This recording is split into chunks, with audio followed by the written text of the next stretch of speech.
Alright, LAyercake turn 24. We have cast Wolverwinter, as previously.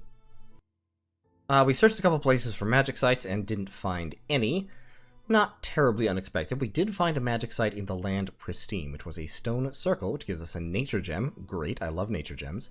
And allows the recruitment of Woodhinge Druids. Woodhinge Druids are just nature 1, but they are priest level 1s and stealthy with a small amount of leadership. So they could potentially be useful to us. They're cheaper in terms of upkeep than my mages are. 52 versus 132 and 76 respectively. Excuse me, I had to clear my throat there. But in general, I think this province is probably just going to recruit scouts most of the time. Speaking of scouts, I need to move some scouts. Almost forgot that. Okay, so we've got that going on. In other messages, excuse me, didn't find any blood slaves yet. Progress ongoing. It's a continuing process. We're going to set you to research as well, just to maximize what research I have.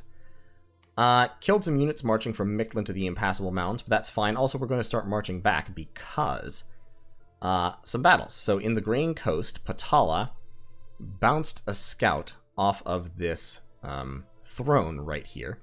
It's actually a merman captain he bounced off it, but he got to see exactly what was in the province, and hence so did I, because I had a scout there. So this province is slingers, militia, and then a whole bunch of undead. He does have one war minotaur, who is a little bit dangerous, but not terribly dangerous. 2 wizards. One wizard who is water 2, fire 1, and one wizard who is water 2, earth 1.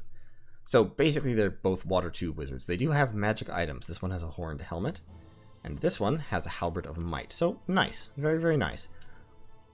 The main bulk of the forces here are shadows, which are ethereal, stealthy, dark power, and have a paralyze attack that is magic resistance negates. And shades, as well as this shade lord. He has a shade lord here who has death 3 and death gems. And then he also has just a bunch of regular old shades. They have this steel strength attack, which does armor negating damage, and then also weakens the enemy.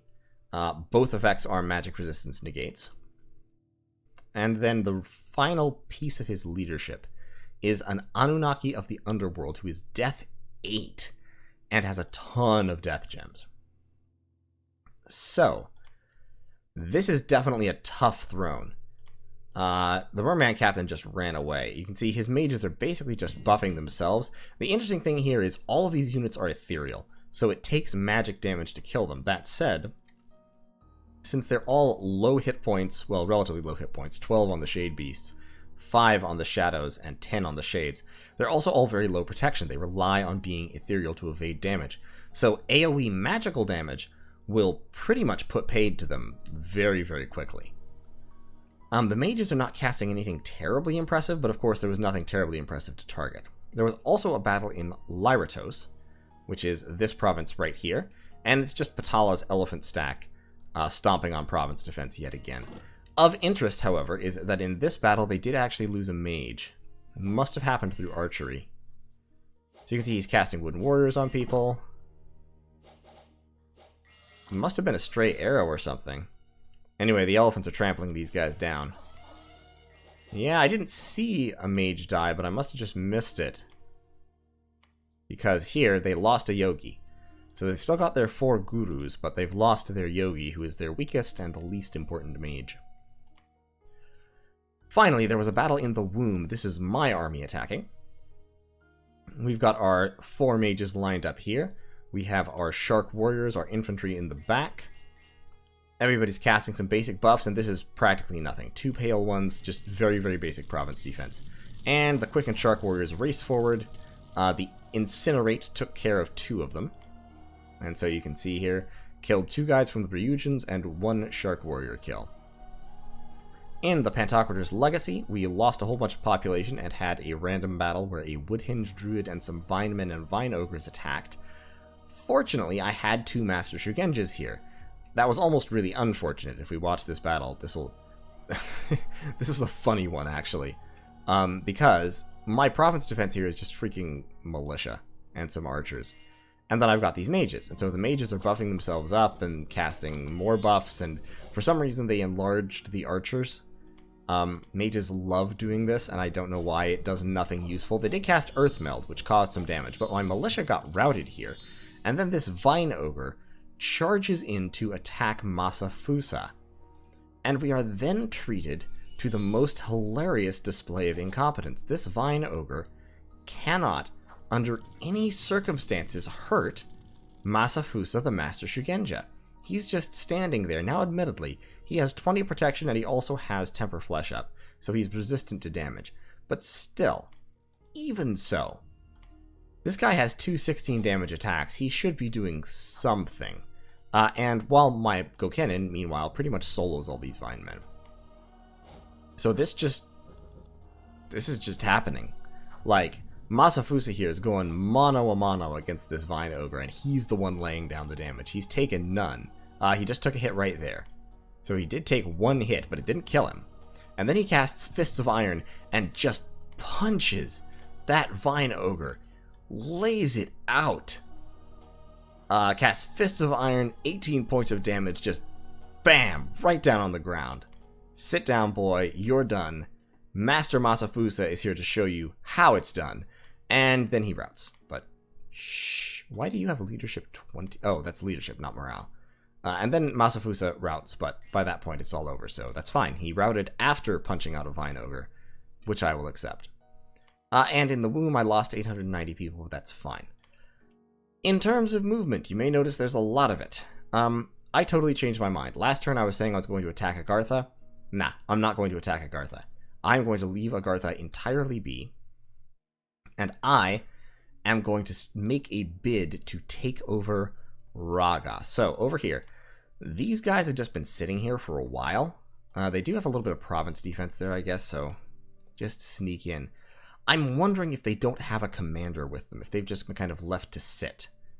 I think that's possible. So, actually, what I am going to do is I am going to tell him to attack. But I'm going to have him set to, instead of holding and firing, I'm just going to have him set to retreat way in the back. So we'll see what's here, if they have a spa bed or some other commander with them, or if it's just province defense. Meanwhile, my Ryujin here are splitting up. I don't know why Chico is moving down there. Yeah, I don't know why I would give that order. Why don't you take that province instead? Or that province, maybe? That's an independent province, so I don't know what's there. Basically, because Ryujin all have a free water gem from their Dragon Pearl in combat, a free temporary water gem, they can all raid extremely effectively, even if they don't have any actual gems. So, like, Tsunekane here is going to summon a lesser water elemental, drop wooden warriors on it to buff its protection, because naturally it has almost none, and then just spam Bone Melter. Chico is going to summon 2 lesser water elementals, then Mistform, Quicken Self, and Attack Rear, because of course he can fly, and he has 3 attacks. When quickened, his stats are pretty decent, and with the Water Elemental providing distraction, he should be able to wipe out small amounts of province defense pretty effectively. Yoshi is going to summon 2 Water Elementals, then Phoenix Power and Incinerate, while they do the work for him. And so, Ryutaru, Fomoric is taking this province, Ryutaro is taking this province, which has only very light province defense, Raga has light province defense everywhere. And my Ryujin are moving to take several other provinces. So I'm taking pretty much every province Raga owns this turn. He may well move out to retake the womb. It has a death site, interestingly, my first and only death site. But this army is going to be moving north. Tokimichi, I think, is getting left behind because he is slow. Because he has slow infantry. But the quicker troops will be... So yeah, Shuru and Tokimichi are going to take a little bit longer, but I should be able to get up here in 2 turns with more units. And these mages are going to be moving up here as well. Actually, the mages can just research for now. This guy's moving up there. We are recruiting a combination of samurai archers and crossbows. Raga has been spamming out a whole bunch of area archers, which is perfectly fair because he can't recruit Zayedans at this point. He's got 120 units in his capital. That is a big, bad, tough army. But I have the magic support to take them, I think. Here's what I'm hoping will happen. What I'm hoping will happen is Patala has expressed... I've talked with Patala and Bogorus, and I've explained what I'm doing, which is taking... Actually, all I said was I'm taking these two provinces, because those are the only two that are relevant for the purposes of avoiding collision. So, they will be left to figure out that I'm also taking all of these provinces. Chico... How about you don't go there? How about you go there? So we'll have two guys hitting that province, one guy hitting the wetlands, and over here we will have Ryutaro with the Shark Warriors, and also Yukikikyo from underwater hitting that province. We're moving Camlin, this guy, up here, not giving him any gems because we don't need to spend any air gems right now. And, yeah, other than that, basically we're just massing troops up here to attack Raga. I think Patala is planning to go in and attack Raga himself, which is fine. If he wants to go lay siege to Raga, that's okay. Patala is going to be next on the hit list. I think I've expressed that before, and it is definitely going to be true. Marignon and Patala, I'm not sure if they're still at war. I think so. Patala, as I said last time, destroyed a couple of stacks here. These armies are interesting, very interesting indeed. I'm not sure if they're attacking Patala or Agartha. If they're attacking Agartha, then I will opportunistically grab some Agarthan provinces as well, but at the moment, to be honest, I'm fine with letting that situation develop. If these armies manage to push in on Agarthan soil, then I will... I'll move in and I'll take these three provinces here, and possibly even these two as well. But mainly these three. Which I can do because I'm just recruiting Ryujin. I have 2 Ryujin every 2 turns, and also 12 Shark Warriors every 2 turns. 12 or 13, rather. And that's big. Plus, of course, I have all my mages that can support all of this nonsense. And of which I have quite a few that are useful at this point. Any 2 Earth Mage is very useful. Any 2 Nature Mage is very useful. 1 Nature Mages can still be useful. 3 Nature Mages are extremely useful. Like Kintoki there. Kintoki can cast any nature spell that I currently have at low fatigue is the word I'm looking for. And he'll be able to cast Howl right out of the box and all kinds of cool stuff. He'll be able to cast Strength of Gaia also, because he has the proper cross paths for that, for the nature-boosting combat spell. So we're going up to Conjuration level 5. It's going to take me a couple of turns. Next turn I will hit level 4, which will give me a lot of the basic troop summons, as well as Sea Serpents, which will be useful if I attack somebody underwater. It will also get me Awaken Vine Ogres, which is a great spell, especially if you can forge the Ivy Crown, which I definitely can. It'll also get me Catharonic Lions, which are pretty cool. Level 5, of course, is the target. That will give all of my Ryujins the ability to spit out a full-size Water Elemental on command.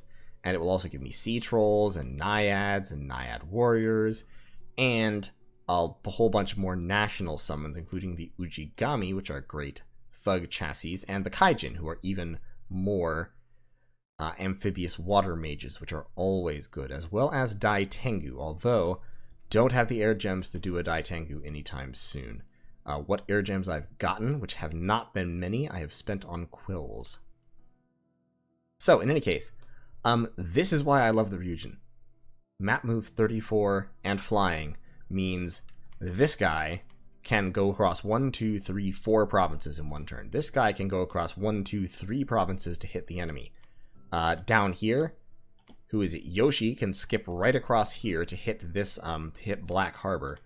Actually, I'll tell you what.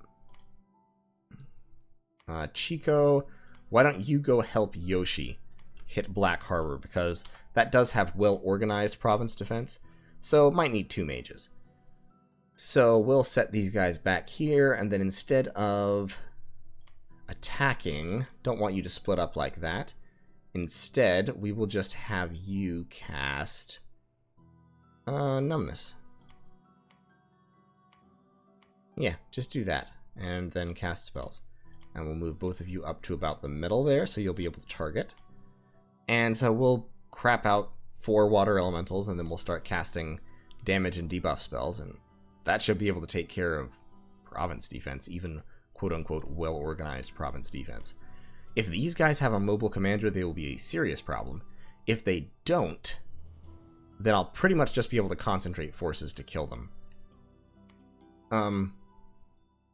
Basically, I'll be recruiting forces in Mictlan, crossbows at the moment, and I'll concentrate them with these guys and some more troops, probably some Shark Warriors pulled from the Sea of Rond, to take out these Zegeddans and conquer this province. But mainly, what I'm looking at here is Patala besieging Raga, while I take all of Raga's other provinces. Ideally, that Patala then assaults the castle and loses. The alternative, or Raga breaks the siege and wins, but with casualties, and then I besiege them immediately.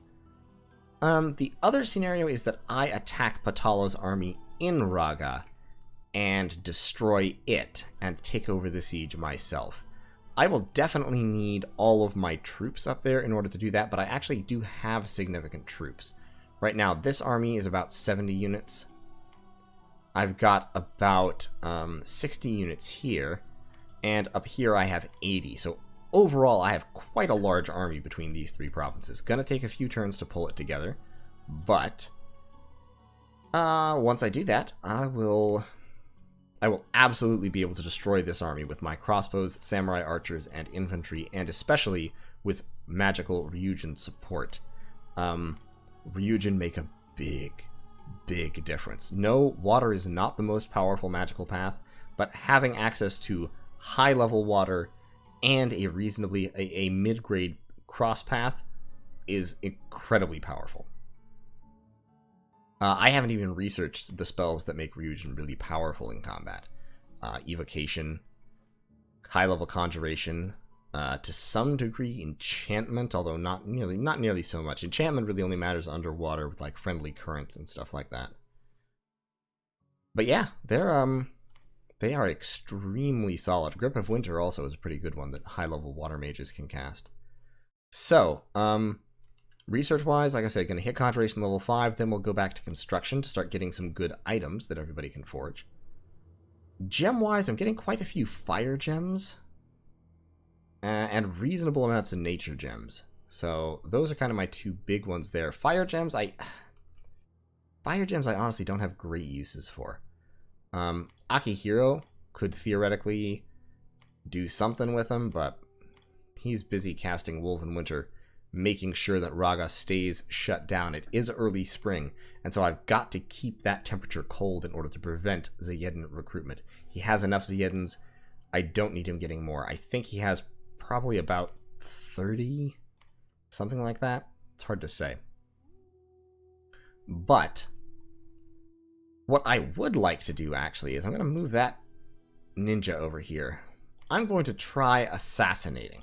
I don't know what research he has, and these ninjas are ungeared, but if I just set them to attack closest, they should follow scripting in the assassination, and I'm just going to have them try to rush in, and if they can get into melee with a mage, they can kill that mage. In fact, if they can get into melee with an area commander, they can probably kill that commander.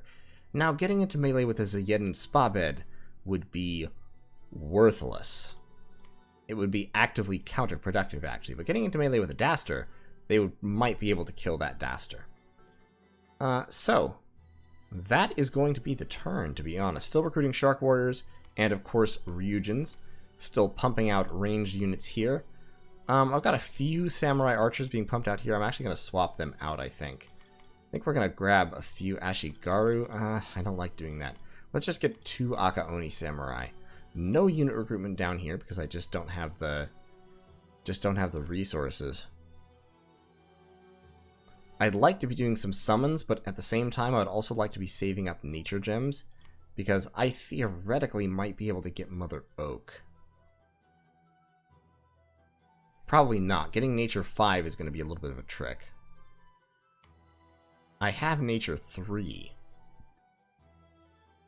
But I need to look and see what cross-path summoning I can do. Because if I can get up to... I can boost him to Nature 4. I don't think I can manage it.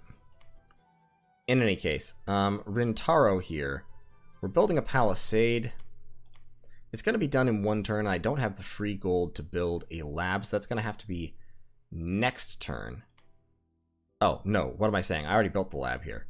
Rintaro should just be moving around searching for more water sites, because I could definitely use more water gem income.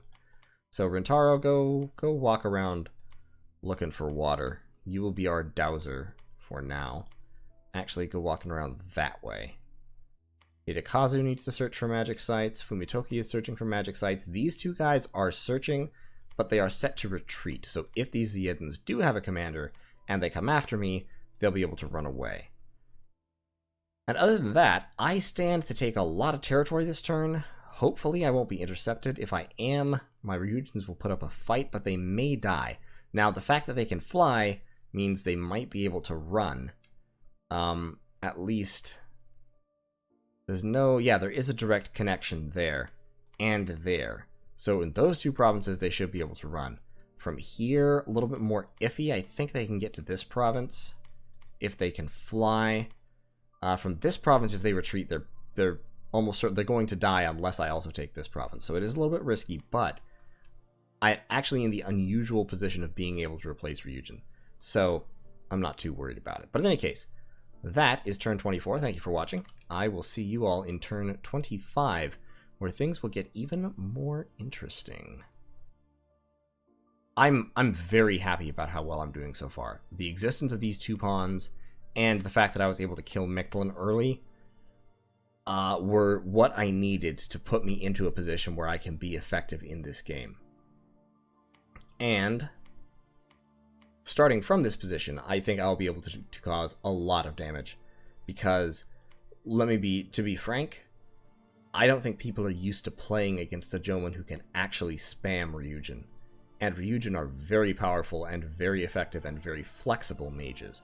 So having that ability changes the game, in my estimation, in a pretty significant way. Tokimune needs to be moving, so he can do some more site searching. And Tetsuya. Tetsuya actually does not necessarily need to come with the army. He can, because he can spam wooden warriors, which is what I have him scripted for right at the moment. But, to be honest, I would rather have him site searching, so he's going to keep doing that. So, in any case, I'll see you next turn. Alright folks, it is LAyercake turn 25. Looking at messages, lots of cool things have happened. Akihiro cast Woven Winter. We searched a lot of places for sites and found none, of course. We hit Conjuration level 4, and next turn we will hit level 5. So excellent, excellent stuff. We managed to assassinate a Dastur, a basic mage, and if we check this, we can see why that was.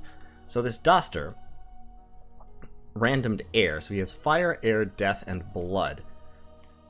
And basically, he spent all his time casting buffs. He cast Blessing and then Air Shield, which gives him lots of really cool abilities, but does not protect him from being stabbed to death. So he got stabbed to death. We also tried to assassinate a Turan Sorcerer. That one didn't go quite as well for our poor ninja, Shotsu here. The Turan Sorcerer cast Twist Fate and then very wisely raised some skeletons, who promptly murdered the ninja in question. He fought on for a while, and then was butchered. So, yeah, that one didn't go so well. In Pantocrator's Legacy, I was in fact attacked in this province as I had thought I would be. Pardon my lack of English. So this force did have some commanders. He's got a Karapan and a Turan Shah. Neither of those can fly, so these Zeidans and Griffins are effectively grounded. My Master Shuganja retreated. Unfortunately, Mashiro was killed, but Masafusa did get away. He retreated to the Oaklands. Other battles in the Ancient Woods. We took the province. In Cedarwood Forest, Arquoscephale did move in to attack Agartha. He's got a big ol' stack of crossbows here. And that's about it. This one was interesting. In Black Harbor, 2 Ryujin went in, wiped out the province defense with no trouble whatsoever. One of them took a little bit of damage, and then I was attacked by mermen. Patala moving mermen into the province at the same time. And unfortunately, basically the Ryujin won this fight, but the issue is these guys got around, and they stabbed this Ryujin quite a bit. And they gave him a disease. Like, I wouldn't care if he was weakened, but he's diseased now. So now he loses about a tenth of it. So frustrating. That is a death sentence for Yoshi eventually, unless I can do something about it. However, this unfortunate occurrence did remind me of something that I should have been doing a long time ago, which is putting the Ryujin in dragon form. If they're not carrying equipment, they're better off in dragon form. If they have gear, they're better off in their human form because it has full slots, but dragon form has more HP and is a little bit stronger and slightly higher natural protection, so better if they're going to be flying around on their own ungeared, as I'm using them now. We also took high peaks with a Ryujin. You can see single Ryujins can do this kind of raiding actually quite effectively. Because they can always summon a water elemental, or in this case an ice elemental that actually has some protection. And he cast Wooden Warriors, but missed it. And they can buff themselves up, and they can become fairly tough. And they can also cast all kinds of spells like that Bone Melter that just wiped a couple of people out. So, they're good at this kind of thugging. He just enlarged himself for no reason. No reason that I know of. But hey, that's the spellcasting AI for you. He knocked himself out doing it too. This ice elemental is just continuously fighting. Forever. Not accomplishing anything. And, oh good, now he's going to moss body himself to increase his protection by none. And give himself moss.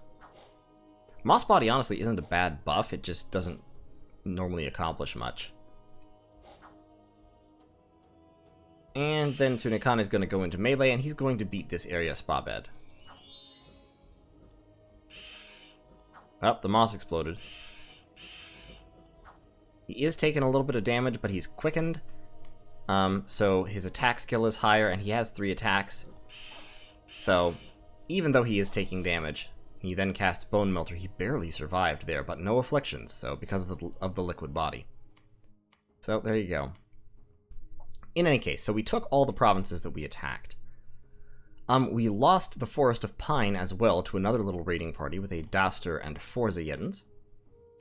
And we captured the wetlands as well. So, unexpected events, wound on a monk, lost some money, got misfortune. Doesn't really matter. Finished our palisades here. So, this turn, I'm taking advantage of the Ryujin's high mobility to collapse them onto the Forest of Pine. I anticipate these griffins will move. I don't know where they'll jump. They might go here, in which case they will run into Ryutaro and his 16 Shark Warriors, who I think can take them. If they stay here, they're going to get hit by quite a bit of firepower. They've got all these dragons, including Yoshi. I shifted him into dragon form. That will keep him alive for about 6 turns. In that time, I have to find a way to cure his disease. Which in this case means either researching Thaumaturgy 4 or forging a magical cure-all elixir. And of course, getting it to him. Now, I don't know that I can actually do either of those things. The cure-all elixir, I believe, is only construction 4, but it takes 40 nature gems and a nature 5 caster, and I don't have either of those. The spell, Cure Disease, only costs 5 gems, requires nature 4. That I could potentially get, but I have to hit construction 4 first. So it's a turn to conjuration 5, at least 2 turns to construction 4, and then I have to forge a vine mace, which is... So, 1 turn, 2 turns, 3 turns, 4 turns to forge a vine mace, a thistle mace, sorry. Then I'll be able to cast the spell on turn 5. I might just be able to save his life. But it would be a near-run thing, and it would require a significant diversion of my research. Thaumaturgy, otherwise, Thaumaturgy has some good stuff. Panic For example, I do want Panic, since I have a lot of nature magic. Yeah, I probably want to go down Thaumaturgy to an extent anyway. Yeah,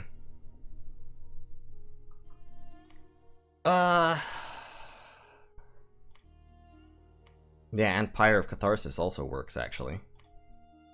If you have fire resistance. I just didn't know that I wanted to go down Thaumaturgy this early. Prison of Fire is a decent spell.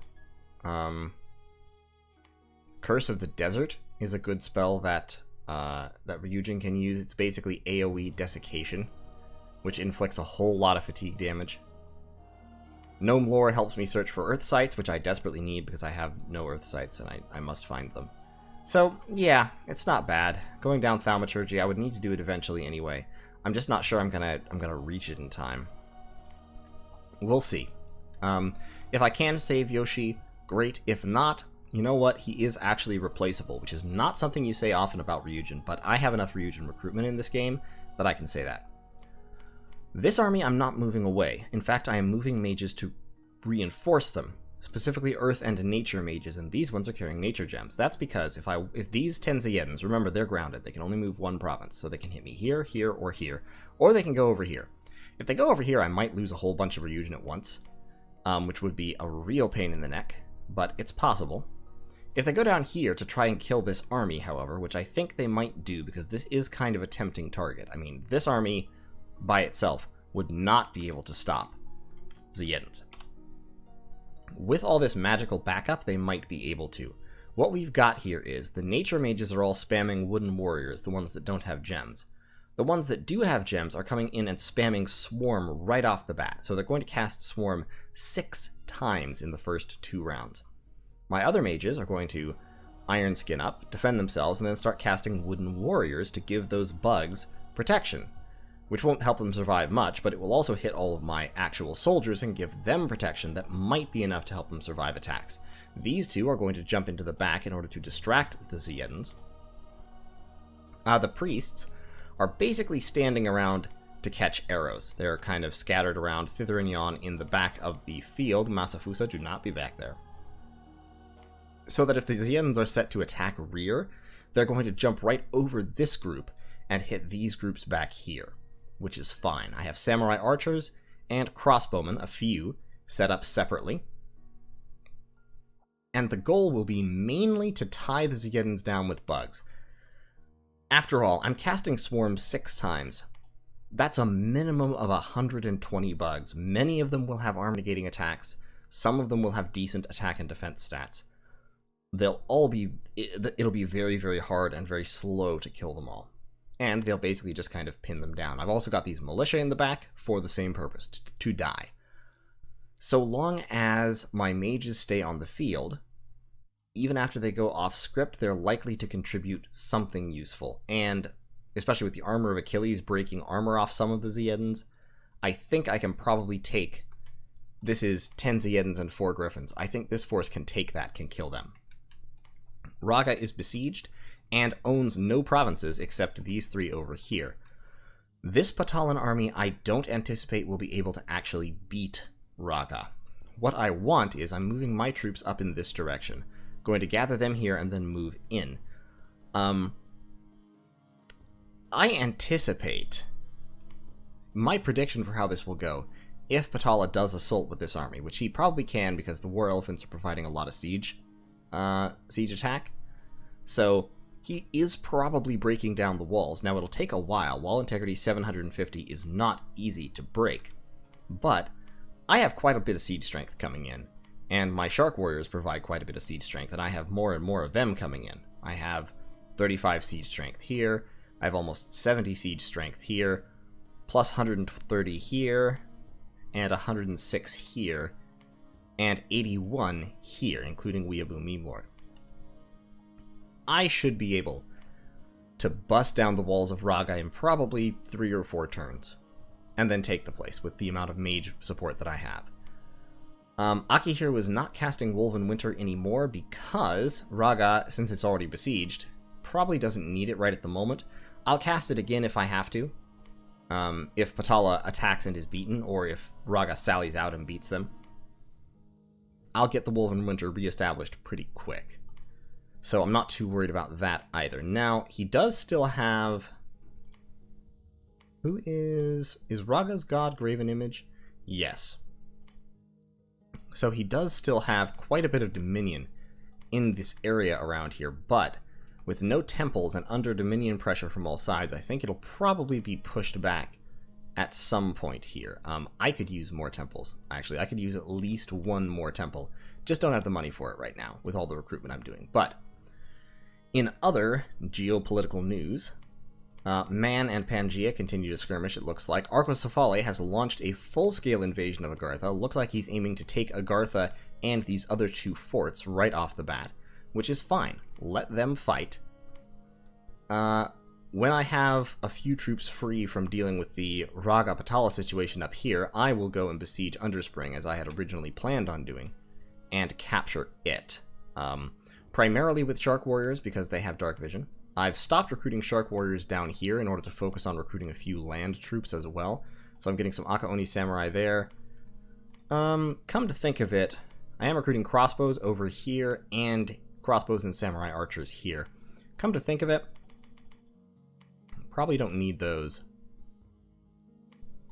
At the very least, I can shift their recruitment to be slightly closer to the front. Wouldn't give me enough to actually recruit more than 1 or 2 Shark Warriors down here, but having a few of them is fine. Up here is where my main recruitment is coming from. And I will continue pumping out Shark Warriors there to join my Grand Armée. And then we'll take Raga, and after that, we will attack Patala. May end up having to fight Bogarus as well. We'll see. I'm not frightened of Ulm at this stage. I mean, Ulm has only 4 provinces that I know of. Might have 5 or 6 up here if he's been raiding with Elizabeth Bathory. But Man is in their cap circle. Barbarians and Independents are right near them. Raga was very close to them, and I've actually stolen a Ragan province right here. So I'm not terribly concerned about Ulm. I may make common cause with Ulm against Bogarus or Man or something in the future. But for right now, I'm not planning to fight Man. It's interesting that Patala... It's weird that Patala has gotten this big and dangerous, but they have. Patala has a big stack over here. They have a big stack over here. They've got provinces in Marignon's territory. Marignon seems to be getting just whipped on by Patala right now. And this is where their god is, along with... like, probably, I want to say, like, 30 or 40 Naga warriors, which is a lot.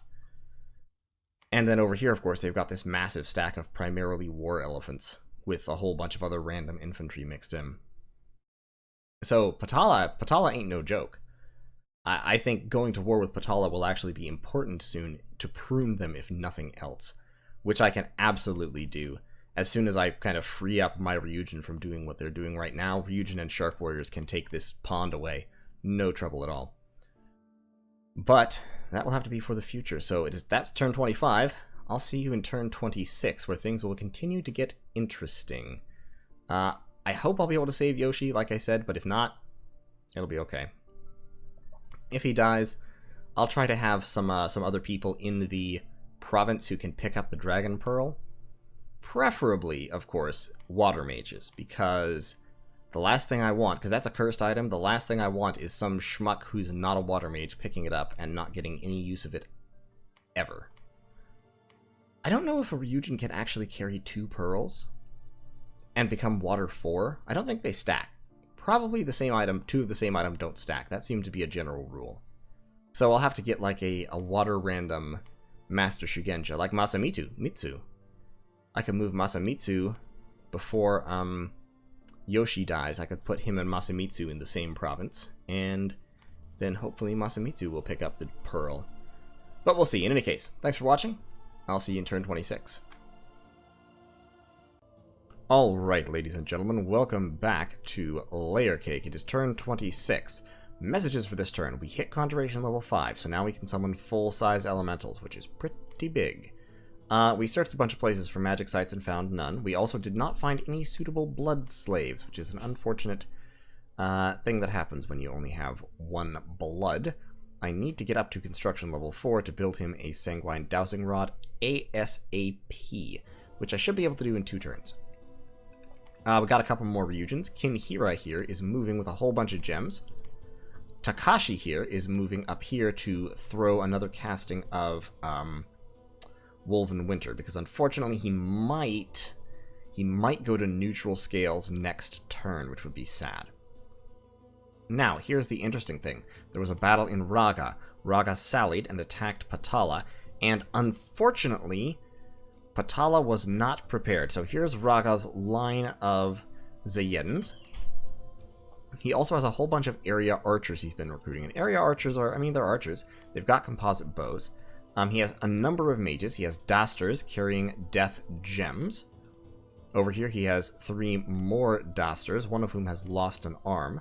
And one of whom has randomed 2 blood, one's 2 fire, another one is also 2 blood. Another 2 blood Daster down here. He's got a lot of 2 blood Dasters. And a Karapan, who has 1 fire and 1 blood, and is also carrying death gems for some reason. Then he has 1 Turan Sorcerer, who is weakened and old, but has 3 fire and 2 death, and is carrying a crap ton of gems. I really don't know why he has all his gems on his mages. But in any case, so this battle, Patala has his 2 big blocks of elephants. He's got a line of Naga warriors. He has a small Guru Communion. Guru's there, and then a Yogi. Where's his Yogi? Guru. He also had a Yogi somewhere. Maybe it died? I don't know. Anyway. And then he's got a little block of crappy infantry back here, but he's relying very heavily on the elephants. So, he's communioning up. On the other side of the battlefield, we get the Divine Blessing from the Prophet. We also get a cast of Flaming Arrows. So he's turned all of his archers into Fire Archers, so they have that extra 8 AP damage Fire Shot, which will be pretty effective against War Elephants, which are big targets and have low protection. So you can see a couple of the elephants have already been lit on fire. The arrows are primarily falling on the elephants, but some are aimed at the Communion. Some are on fire rear, apparently. This group of the Community is soaking up most of the fire, and in come the Zayedans. They are all blessed because they all have the Divine Blessing. They're ready to go, ready to rampage. The elephants are storming forward, but the Zayedans in the back are massacring the leadership. There's almost none of it left already. Only this Nagaraja is remaining, and she is about to go the way of all the earth. 30 protection does not save you from being surrounded by Zayedans. It just doesn't. And so she's just getting absolutely murder shanked. The elephants do get into the archers, cause quite a bit of damage. The Dasters are casting Raise Dead, as is the Sorcerer, so they're summoning a whole bunch of skeletons, and Patala routs as the Zayedans finish off the leadership. Down here, the Naga warriors are causing a little bit of damage while they rout. They are tough, they have that stun attack, and in come the elephants, trampling everyone, including some of the Zayedans. But the armies of Patala are effectively destroyed. For, honestly, fairly limited casualties on Raga's part. So if we look at the results of the battle, Patala lost all of their leaders, including their gurus and their Nagaraja, pretty much all of their units, all of their Naga warriors. Of their war elephants, 10 escaped. So they got 10 war elephants and 1 Atavi infantry off the field. Raga lost 43 area archers, which is a loss, but something they can replace in probably 2 turns, or 3 turns, probably 3 turns actually.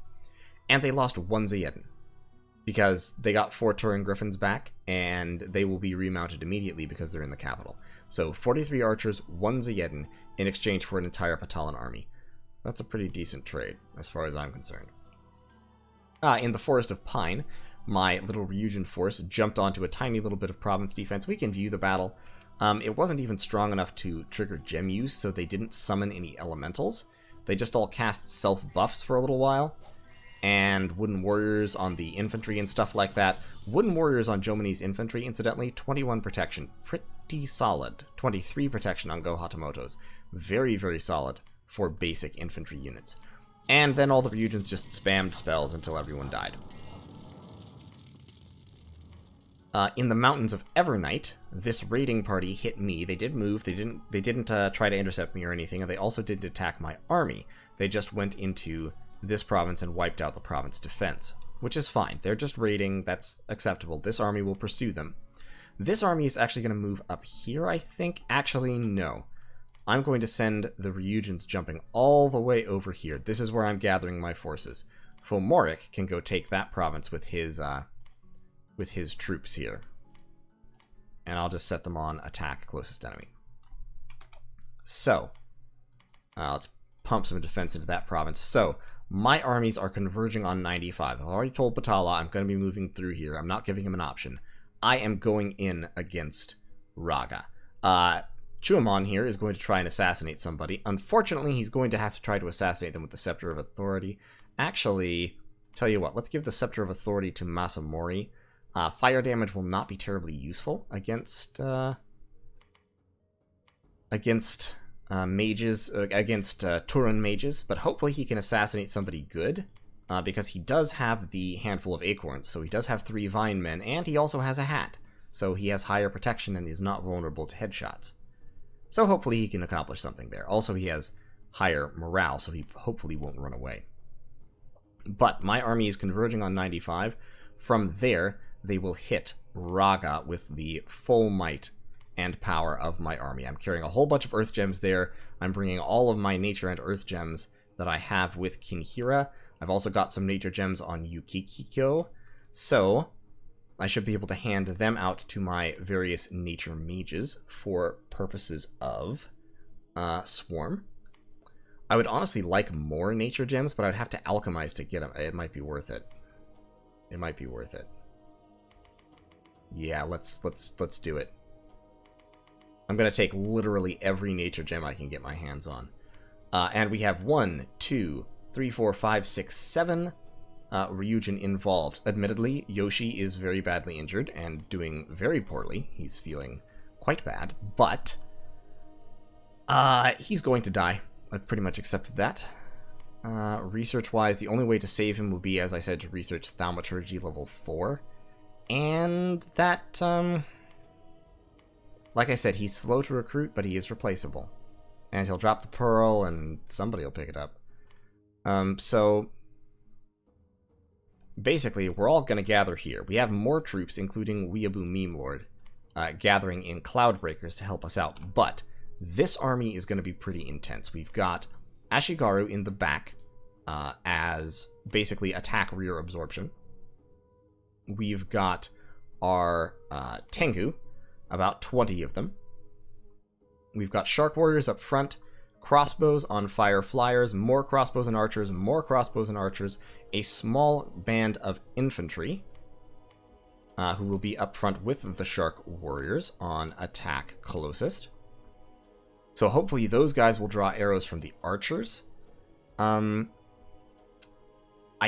I attack Raga, I'm actually going to put the Ryujins back in human form, and that's because what I don't want is I don't want them drawing fire, which otherwise they will. Actually, I need you to change shape because I need you to wear some armor. So I'm going to be giving these 2 Ryujins some armor. Takashi needs to go. Never mind that. Never mind that. Only Kinhira gets armor. Because he can't wear 2 sets and carry 1 with him. That would be too useful. My apologies, got briefly interrupted there. So I believe we were talking about, no new blood slaves, just working up towards 50. As soon as I hit construction level 4, I will build him a Sanguine Dowsing Rod, and his odds will go way, way up. And then I'll empower somebody else, and we'll get the trainer rolling. Still recruiting. I'm not actually recruiting much by way of troops at all. I'm actually going to cancel these guys because I need the money to recruit mages. I'm once again at the point where troop recruitment is crowding out mage recruitment, which is, I mean, on the one hand, it's kind of a good sign, but on the other hand, it's a little bit unfortunate. So I'm now recruiting a mage in all of my fully upgraded forts. This fort will be upgraded in 1 turn. Let's recruit a ninja here, and some samurai archers. Great. So, yeah, that's my, this is my big news. We're going to hit Lyratos. We're moving Ryutaro just in case he tries to bounce him with some, Ziedans, because I really don't want to lose all these Shark Warriors. And 20 Shark Warriors, so he has in Raga. In Raga, he has 19 Ziedans. Actually, it's 18 now. He has 18 Ziedans at this time. He can't recruit anymore, which is good, but 18 Ziedans, especially with a blessing, will absolutely wreck the faces of 20 Shark Warriors. Like, that will not be a competition. So, I need to move Ryutaro to prevent that from happening. We're going to set him to summon a full-size water elemental, which will, I think, use both of his gems. Yeah, it'll use both of his gems, because he'll boost to level 3. Actually, you know what? Don't summon a water elemental. Just quickness 3 times, and then numbness. I'm not sure why, because slowness causes them to take twice as long to attack. Numbness gives them fatigue every turn and lowers their stats. And I'm honestly not sure which would be more useful. Probably having the number of attacks they get is more useful than numbness. So why don't we have you cast slow and then spells?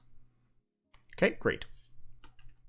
Fantastic. I don't know where these Ziedans are going to go. They can't fly, like I've said before, so probably, I mean, if I was in his place, I would probably be heading up this way to try and get back to Raga and help.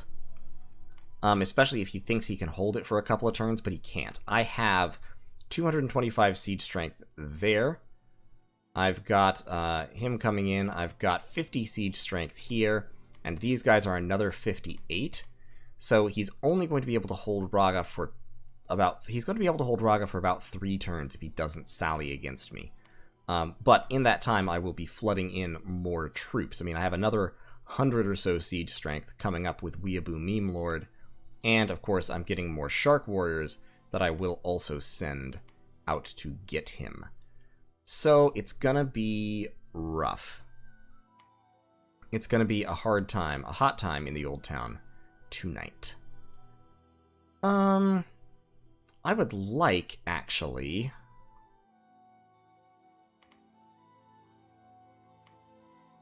I would like to free up my Crab General to go back and grab more guys.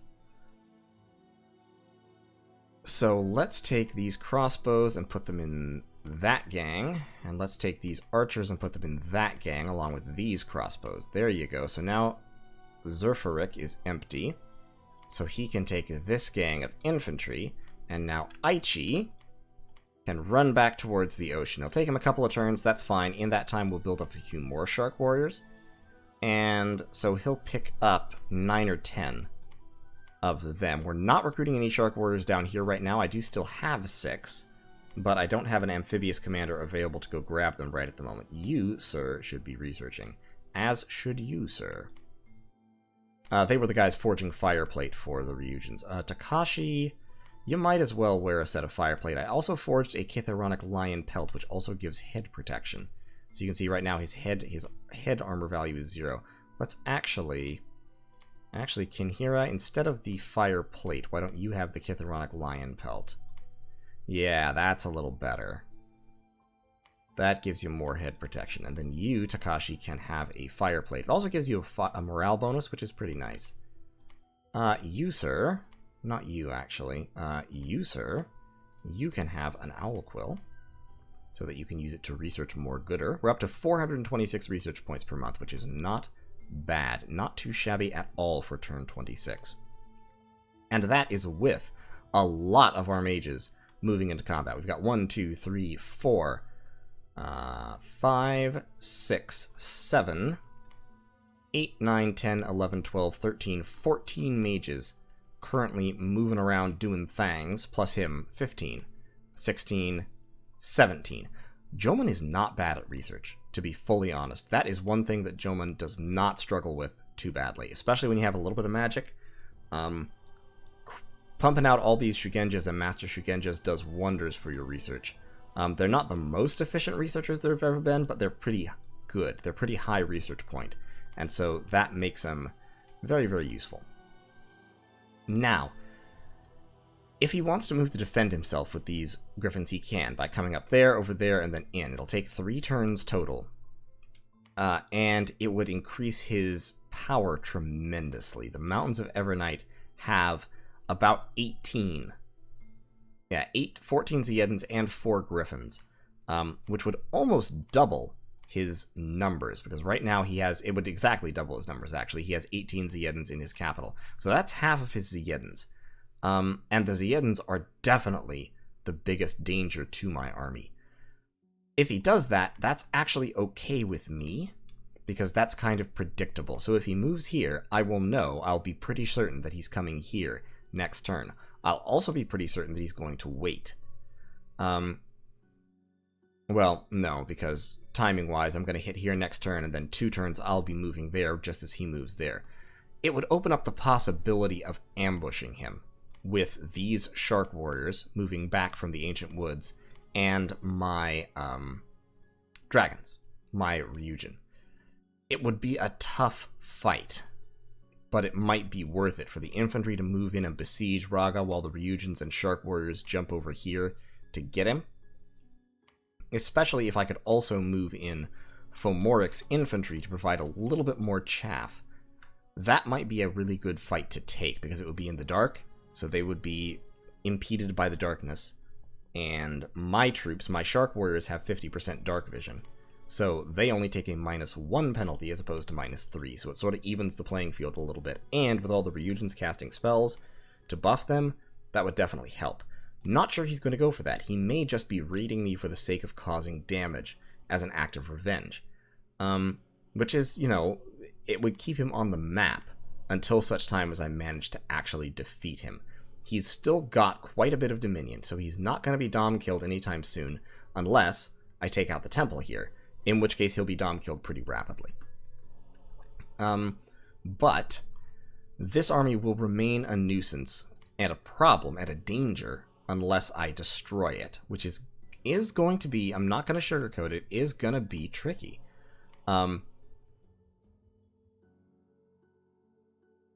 Yeah, 18. Boy. Because I've only got 20 infantry here.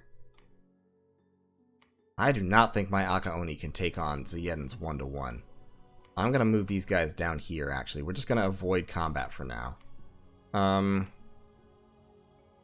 That province probably has some token province defense in it, although he can't have been making any money because his capital was blocked. Oosh. Oosh, oosh, oosh. Let's send this ninja up that way. Fomoric. That was a pretty useful province, actually. Makes money and gives me resources and all. Yeah, Fomoric, just keep going around, bouncing around, taking provinces real quick. Take that province, definitely, so you can be in position to come help. Actually, no. No. Fomoric, come over here, then you can be in position to help attack the capital. That's what I want you to do. Over here, instead of recruiting a mage, I'm going to recruit a... let's recruit a mounted Gokenin. Or, yeah, let's recruit a mounted Gokenin there. And we've got Master Shugenjas coming up in all of our other forts, right? Yes.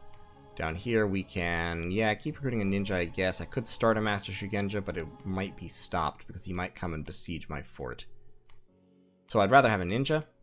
We'll have these 2 ninjas here. Let's actually forge them some gear if we can, because then they might be able to assassinate.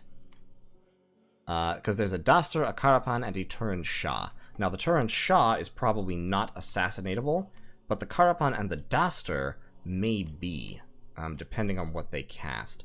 So, looking at what items we can forge. We could forge the Just Man's Cross, which has a chance because it does a lot of armor-piercing damage. We could also forge other two-handed weapons, which would do our ninjas well in melee. Don't have much by way of gems, but I do have fire gems. So, let's do Fireplate, Dragon helmet. And where's a fire? Where's a fire? Looks like I have to use a Master Shuganja. Okay, Dragon Plate, Fire Helmet, and you. Since I don't have Earth Gems. Ooh, Holy Scourge. Lowers defense, but really high attack. And it's a two-handed weapon. It gets an extra attack versus a shield. It's not armor-piercing. I would like an armor-piercing attack. But unfortunately, flames are not useful. What I'm trying to do is, I'm trying to build up, I'm trying to get enough equipment to equip one ninja to such an extent that he could feasibly kill a mage. And that, not that one, Mountains of Evernight. That is going to be a little bit tricky. They don't have any gems, I don't believe. Yeah, he doesn't have any gems, and he does have a limp. He doesn't have any gems either, and the Turin Shah... He has enormous strength, 19 protection and defense skill, I'm sorry, 17 protection and defense skill, and 19. So what I need in order to get rid of him is nature gems, all of which I have just used. Because here, what I need is not a ritual spell, no, what I need is a handful of acorns. Because that gives me 3 Vine Men, which lets me inflict surround penalties and all that good stuff. I could also use a shield, actually. A shield and or a weapon. I'm just trying to think of how this can work. If I run into the Turin Shah, how can I defeat him? The mages I can beat just by stabbing them sufficiently. The handful of acorns is probably the best bet there. And then you're forging Dragon Helm, Fire Plate to get my ninja good and armored up. Because that'll push his protection up to like 18 or so. Then what else? What else could I potentially give him? I could really, really use an armor-piercing weapon. Really, really could use that. The Eye Catcher wouldn't be bad. But for that I need Earth Gems, which I don't think I'm going to get. Instead, let's forge the Mace of Eruption actually wouldn't be a bad one. Just his defense is so high. Oh dear, oh dear, oh dear. They're all Earth. Yeah, all the best weapons are Earth.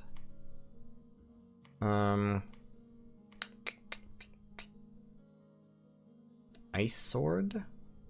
Increases defense. What's the weapon that they have? The Ninja Toe? It gives you +2 attack and does 5 damage, so it's 15 damage. So that's what I'm competing with.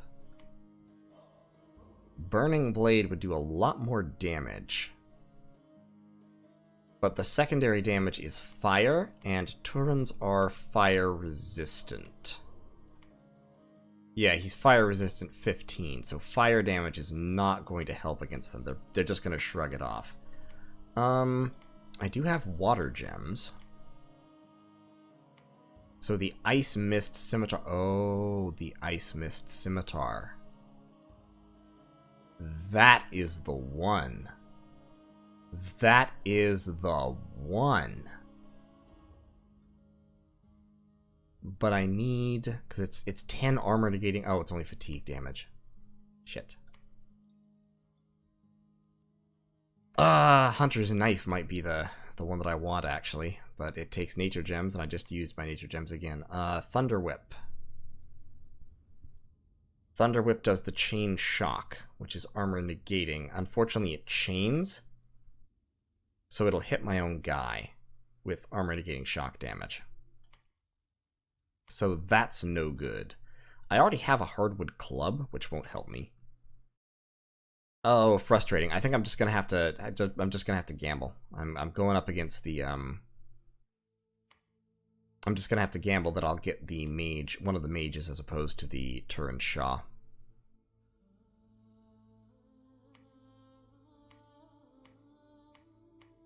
Yeah, and killing even one of them, especially killing the Daster, would be big. That would be a big help. He'll still probably have enough to bless everybody, but... oh, I need 5 more nature gems. If I can give 2 ninjas each a handful of acorns... instead of the dragon helmet, forge fire plate. Why don't you?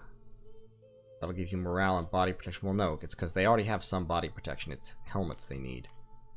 So yeah, forge dragon helms, because they have a little bit of body protection already.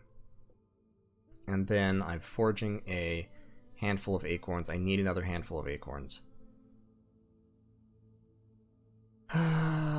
Of course, this is only useful if they come and attack this fort, which I don't know he will. I'm just going to stick with what it is. I'm not going to do any more alchemy. I'm not going to remove any more nature gems, because I will need them for the battle to come. Because right now he's got 1, 2, 3, 4, 5, 6, 7. 1, 2, 3, 4. That's only 11. I don't have any other nature gems on any of these guys. I do have some earth gems, so I'll be able to use earth magic. My plan is probably to use them to summon earth elementals, because Maws of the Earth will not work on Zeddens.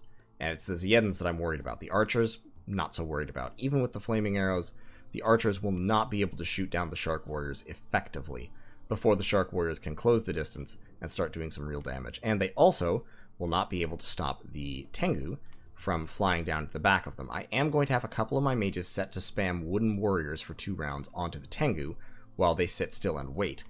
So I'll kick their natural protection up to 10. That will give them reasonable protection and allow them to survive potentially when they launch their rear attack, which hopefully Raga will not be expecting. Hopefully. I say hopefully. Fingers crossed. So that is going to be the turn. Arcocephali is definitely going in hard on Agartha. Looks like they're focusing on Chilad Caverns, which means that sometime soon here I need to move in to take Rotmarsh and besiege Underspring.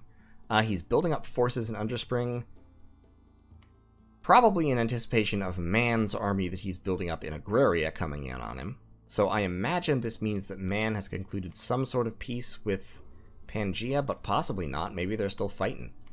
I don't know. We will find out, I'm sure. But this army down here is defending this fortress, which Arcocephali has built on the throne. My Onmyoji has foreseen a major event that will occur in 3 months. Good for you, Tokimune. You're so helpful. Love you, buddy. And yeah, other than that, that's about all the excitement that's going on right now. I do see that Atlantis has forted this lake. So eventually I'm going to need to fight my way through Arcocephali and dive into Atlantis' lake. On the grounds that screw Atlantis, I want his water. But I'll take Patala's water first. So, that's going to be it. I will see y'all in turn 27. Take care.